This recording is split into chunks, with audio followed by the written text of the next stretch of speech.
Welcome, everybody, back to the School Leadership Show.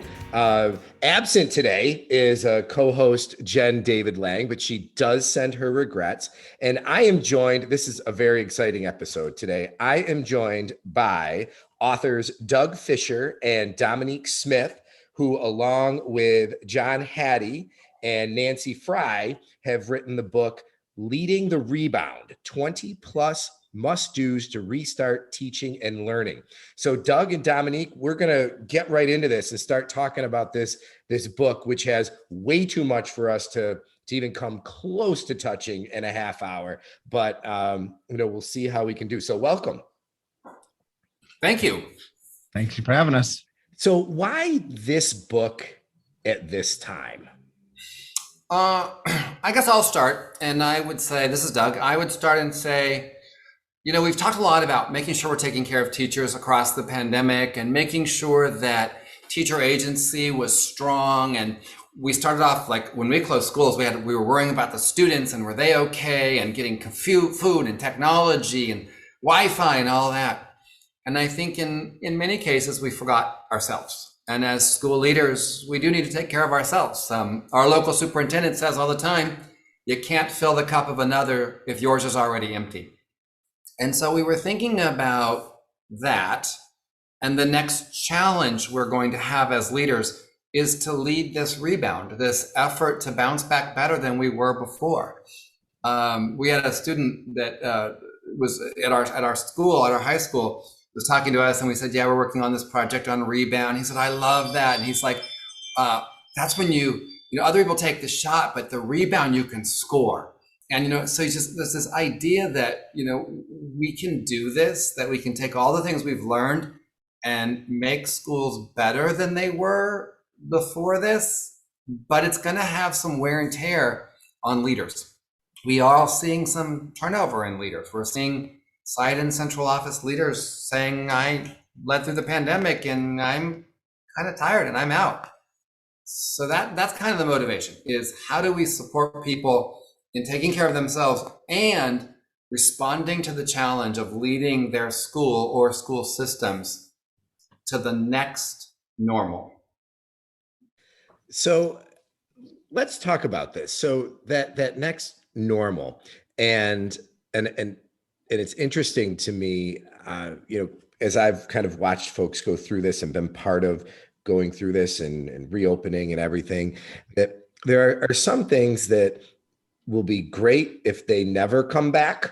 And there will be other things, new things that people started doing, or new approaches that would probably be good if they stuck around. So are there any that kind of stick out in your mind that, are probably related to, the must-dos that you've identified, but that kind of rise to the top? Well, I think there's a couple of things when you start to what rises to the top, right? And I think first and foremost, we have to celebrate everything our students were still able to do and learn. And learning comes right back to the top. There's so much fear that we aren't going to be able to teach our students anything, or we're so far behind. And I think being able to say, we're right here, we're moving forward, we're going to learn at higher levels. I have my own children. I got to see them, my sixth grader, turn in work online and get feedback directly to him really quickly, and then be able to interact with his teacher. I saw teachers communicating with me for my son. The communication factor that we saw within a virtual setting, how fast we could have conversations with individuals. I think that's something I'm going to take away. And then I want to take away the term and the thinking of engagement and what engagement really meant, because we saw so many people get stuck in the conversation of no engagement, but there really was so many hidden levels of engagement for our students, and redefining what engagement means in our schools, I think is going to go a long way. So say more about that. You're talking about hidden levels of engagement. What do you mean by that?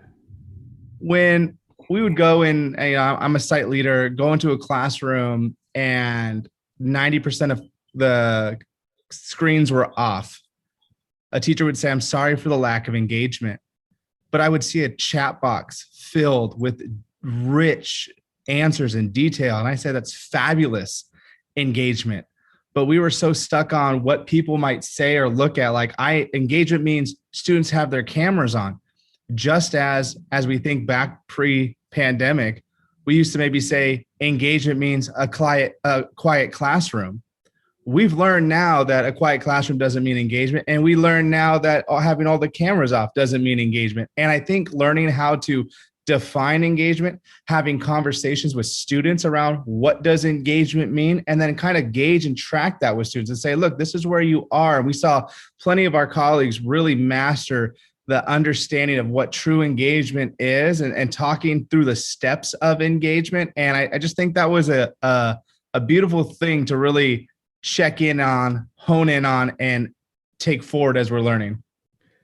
Thanks, Dominique. There's a ton in Dominique, there. I thought you were going to say, sorry, Mike. I thought you were going to say something else, Dominique, because one of the questions he asked was, what should we not take forward? And I'm surprised you didn't go there. Yeah. So, Mike, I knew we only had 30 minutes. That's the only reason I didn't. But I'll tell you right now, if you are in a school that still has shame and humiliation under the category of clip charts, do not ever bring those back. And it is my biggest pet peeve. And anybody that I've worked with so far is, if we are in younger grades, shame and humiliation under the form of a clip chart, absolutely no more. They are gone. They died in the pandemic and are never coming back. Amen. I was an elementary school principal for 10 years. Bane of my existence. I could not agree more. So I want you to think about what you mentioned a bunch in there, and Dominique, and one of the things that you bring up in the book, one of your must-dos is changing the learning loss narrative. And I'm really curious to hear what you have to say about that, because that's something that's been driving me crazy, is this idea of learning loss and the way it's been framed by folks inside and outside of education. So I'll start on that. I think way back June of 2020, I started hearing like learning loss, and my state was going to have a learning loss mitigation fund, and districts were going to get money to mitigate learning loss. We didn't have any evidence of learning loss yet. And by that, I mean kids regressing. I don't think we have evidence that sixth graders are all of a sudden reading like third graders. You know, they didn't lose their learning. It's a political narrative. It's a popular thing in the media to say learning loss. Politicians, and sometimes school boards. But because I think that's got into our narrative, and not ill-intentioned, but I think it's just become part of the narrative. I do recognize that there is unfinished learning, that maybe in a past year, students would have learned more than some of them learned this year. I also want to recognize some students did spectacularly well this last year, and lots of us had unexpected learning, things that we learned that we never even thought about that we would have learned, and we did. From, like how to hula hoop, to how to make lunch, to how to be kind, to all kinds of new things that we read. So I want to change that narrative, because learning loss is deficit oriented, and deficit orientation allows us to lower expectations. And so if we travel down this path, students lost their learning, therefore they are less. Next year, we're going to have to recover that. So we can't teach as much next year because this year was so bad. Then the following year, they didn't get as much. It never ends. I wish we could change the narrative to, how can we accelerate the learning that students do? What do we know about good acceleration?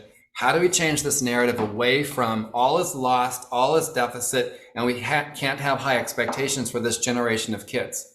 Two, they are where they are. There's a logical reason for where every kid is in their learning journey. What can we do to accelerate that learning? Yeah, and I think that's such a healthier way of looking at it. And it's so much more about, there's efficacy there. There's the ability to affect some change versus, learning loss is something that happened to us versus what are we going to do? And with that in mind, you talk about future proofing students and teachers. What's that all about? I'll start, and I think Dominic has some comments as a school administrator. I think that if we've been thinking about, we talk a lot about future ready, and we don't know all the jobs of the future and what the future will hold. Who would have predicted, maybe scientists would have predicted the pandemic was coming someday, but not all of us in education. But how do we make sure our students are future proof? Here's a simple example. There's good evidence on study skills that teaching students how to study starting around grade 3, grade 4 is a really good investment. But a lot of people didn't teach study skills. Imagine the difference in pandemic teaching, in crisis teaching, if students knew how to study and had a whole bunch of habits for their studies. That's future proof. Collaboration, communication. What are these enduring things? How do we get to the point of transfer of learning where you self-regulate? What if we really focus on some of those more enduring things that allowed students to be ready for the future, whatever it holds for them? Dominic is the leader of a high school that works on internships and community service learning. And we start to think about how do we make sure kids are ready for all of the options and opportunities they will have in their future? Yeah, and as Doug kind of spotlighted, I think one of the big things was collaboration. I think being able to understand no matter where we are or what's going on, collaboration is key. And during the hard times and understanding people are in different areas and different places, I need to be able to still collaborate to get things done. And we saw some teachers start to fade away from that, but we saw a lot of teachers circle around collaboration and learning how students could still do work together from a distance. Thinking about our organizations, thinking about my students going into internship, there's going to be days where collaboration is key, where people are in different places. And I think we're just getting our students ready under that category of thinking of what is near in the future and how do you create that for them. Yeah, I think about, where we are now versus where we were before it all started, and just even the ease with which pretty much everybody now is able to, set up and start a video call, which, and before that required technicians and secretaries and lots of extra effort. And now it's just something that folks do as a matter of course. And then even thinking too about the tools that you mentioned, the thinking about engagement in the example you gave, Dominique, was with the chat. So even thinking about how, that looks in terms of a back channel in a classroom when people are there in person, right? Have you thought anything about that, about other sort of technologies that have taken root or perhaps blossomed during the pandemic that might continue? Yeah, I think one of the things that we saw heavily is you can still collaborate, right? We had students doing high level math problems through Google Slides, and a teacher was monitoring that through as they connect. So I'm thinking about in a classroom right now where we do a test that wants collaboration, but we don't want our students to move or to talk out loud. All of a sudden, we're taking a test, and part of it is individualized. And then the second part, we pull out our computers and we do a collaboration task virtually through Google Slides, give each other input and feedback as a teacher's monitoring them working together. It still keeps that what we will quote unquote test environment of quiet, but we're watching students collaborate with each other through technology, solving hard tasks. What a beauty that could be. And we would have never thought of that before this pandemic. And now it's a tool we could use as success in our classrooms. I love it. It just makes so much sense. And, as I think about this podcast it's geared toward practicing school administrators, but also aspiring school administrators. So I'm wondering if you think about a new or aspiring school administrator, what do you think the biggest wins could be in terms of beginning next year? And then what are the biggest pitfalls to avoid from a leadership perspective, do you think? I think one thing that is easy to do, and I think I've done it before, is don't lose sight of the instruction and be an instructional leader still, and be in there for great communication with each other around instruction. It's so easy to fall into the category of a transformational leader. And when we start to really go a little bit deeper, it's that instruction component, especially right now, where some of our teachers might feel like they're, on an island or by themselves, or feel like they're not doing 100%. So focusing and having those conversations of instruction and then just being seen. It's so easy to be trapped. And especially right now, there's going to be so many things that we have to get back into and back into our offices. But as much as you are seeing, especially if you're aspiring and you want to do something, or if you're brand new, or if you're just a veteran leader, teachers thrive when they see you. Students thrive when you see you, and your culture and climate will change when the principal or the leader is present in the building. One of the things I think about, and I agree with Dominic on this, I think those are very important things. One of the things I keep thinking about and have been talking about since January is around the teacher's efficacy or agency. And how do we help teachers see the relationship between their effort and the great things that are happening? I think we're gonna have to do this with our students as well, but I think some students have a damaged relationship with learning. And we teachers, educators, can help students reestablish the link between their effort and good things, outcomes. But I think we have to start with making sure teachers see. I hear teachers say nothing's working, I'm drowning, I don't know how to do this simultaneous, hybrid, high flex, whatever. I'm worried about going back to school, I'm scared. All of this is real.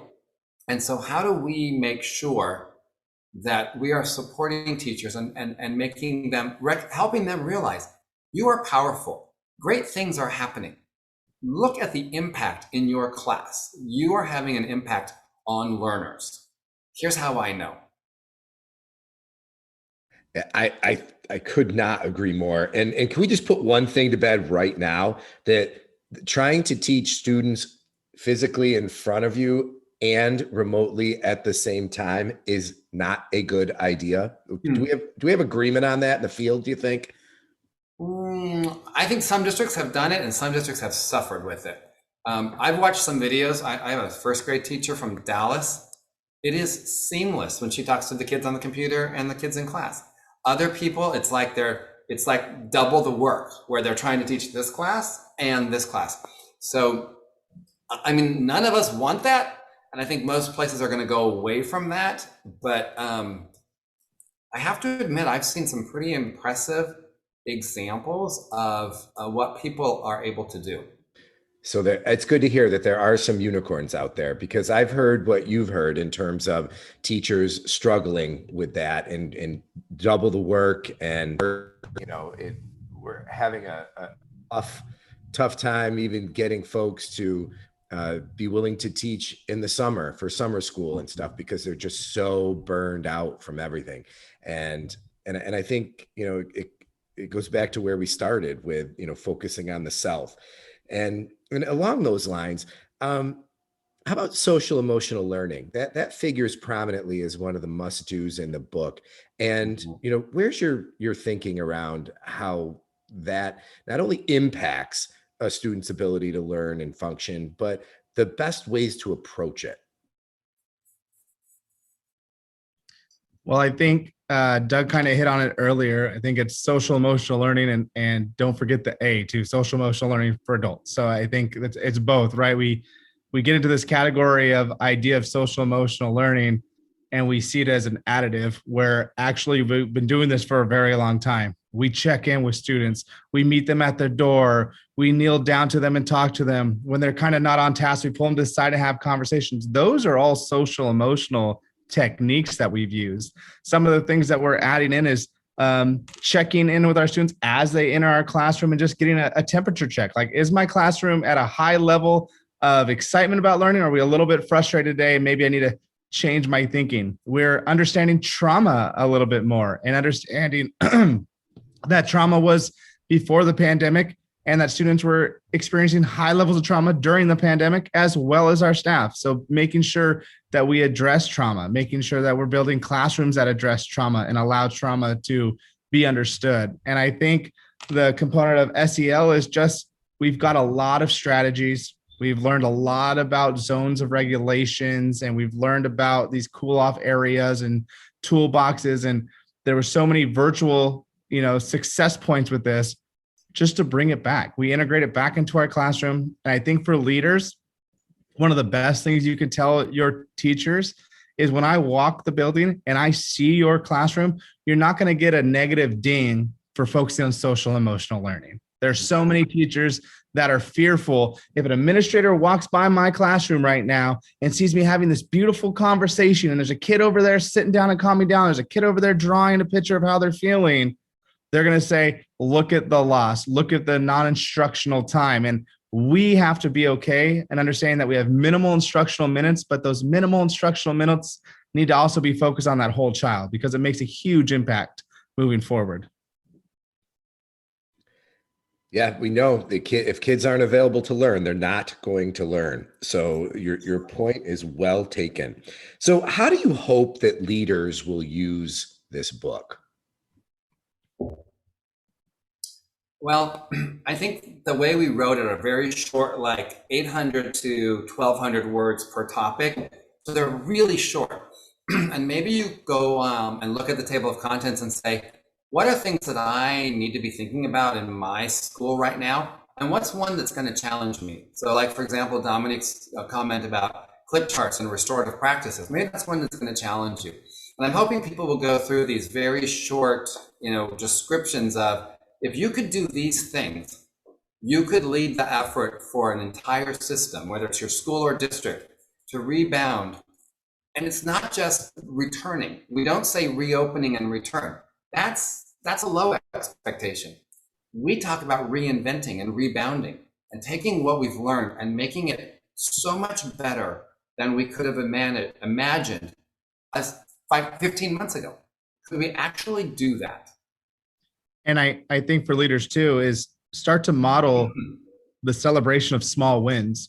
If you go through the book and you did something great during the pandemic, celebrate yourself, celebrate your team, celebrate the community that, look, these are one of the things that we're going to try to strive for, and we were doing it. And when we celebrate that small win, we can start to tell others, hey, we have some small wins we need to look at. And then, like Doug was saying, then find the challenge. What is going to push me? What's going to drive me? And then make sure that stakeholders understand that too. Because if it's like, I'm driven here, do other people understand the why of why you're driven there? So making sure that kind of that conversation, spreads out to some of our stakeholders as well.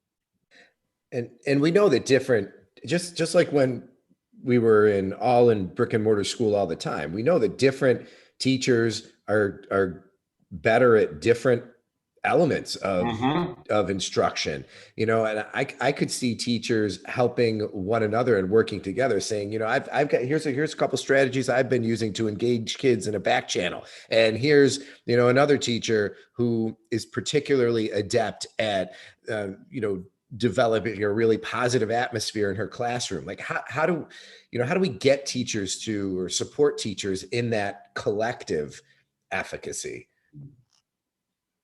Collective efficacy, I think you need procedures, processes, and conversations. You also need collective evidence that your team is effective. Why go to a meeting if I could have done this just as well myself? But when I come to a team meeting, a collaborative planning group, a grade level department, whatever it is, and we are better as a result, and the impact is more than I could have had as a result, then the collective starts to grow. I think teams need a common challenge. They need something to take on, a challenge they're willing to take on and say, if we come together around this challenge and we get evidence that we actually made a difference, our collective beliefs, our collective responsibility, and thus our collective efficacy will grow.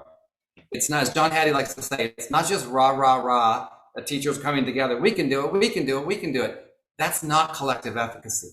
Yes, you need beliefs, but you need to be fed by evidence that your team is powerful. Absolutely. And so and you can both take either one of these or both questions. Really, if you had to pick one thing, what are you most excited about for the fall? Or what do you think is the greatest opportunity? And then what are you worried about the most as we approach a new school year? I'll say I can go fast on what I'm worried about is that school looks like 2019, like nothing happened and we learned nothing along the way. That is we endured, we persevered, and actually we became successful in this pandemic teaching, crisis teaching. And there are some things we learned that are really powerful. One thing for me personally was the power of students' self-assessment. Now, I know that's been around a really long time. I think most of us play lip service to students actually engaged in self-assessment. But what if teachers' roles could change and no longer was the teacher the decider of students' learning, the arbiter of whether or not students learn, the judge? What if students self-assessed and the teacher changed the role to become more a validator and challenger? I agree with you. You learned this. I'm challenging you here. Let's look at the evidence. I'm not the decider of whether or not you learn things. You are. I'm here to say I challenge you. I validate you. A whole different dynamic. And as we think through that, we become less obsessed with the amount of time it takes for a learner to learn something. And if you could learn it by October, fantastic, you learned it. And if you need till November, fine. You still have an A because you learned it. Years ago, I read a book about opportunities for learners, and the author said, there are not a finite number of A's in the world. And why are we doling them out as if we're going to run out of them, right? If the students master it in whatever time that it took, they've earned it. What I'm most excited for is just, it's been a long time since I've had a full school setting. And I'm excited to see students, laughters, people connection. I'm excited to see discipline. I'm not gonna lie to you. I'm excited to see some discipline. But what I think we've learned through the pandemic is teachers were giving students a lot of choice on how to learn. And I'm excited to see choice inside the classrooms and allow students to learn in different ways, but create the same content. So I'm really excited about that. I am fearful of the labels that we might place on students right now. And we have a scapegoat in the term of pandemic, right? The student can't do this because they were in the pandemic, or the student can, or they had trauma, or whatever it might be.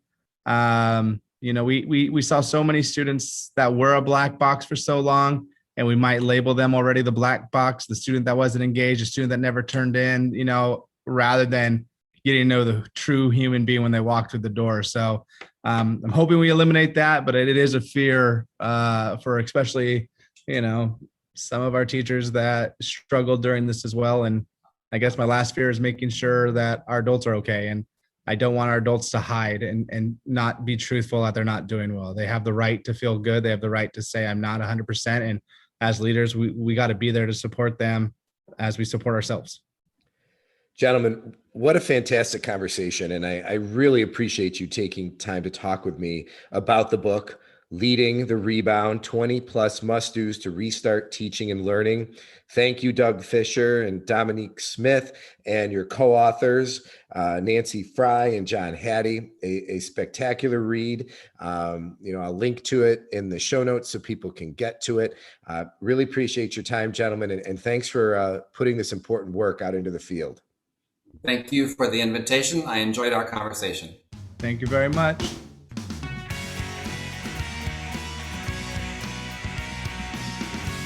Thanks for listening to this episode of the School Leadership Show, a podcast for aspiring and practicing school leaders. Send your comments, questions, and show ideas to me, Mike, at schoolleadershipshow.com. And please consider rating the podcast in iTunes and leaving a comment. And definitely pass the show along to your colleagues.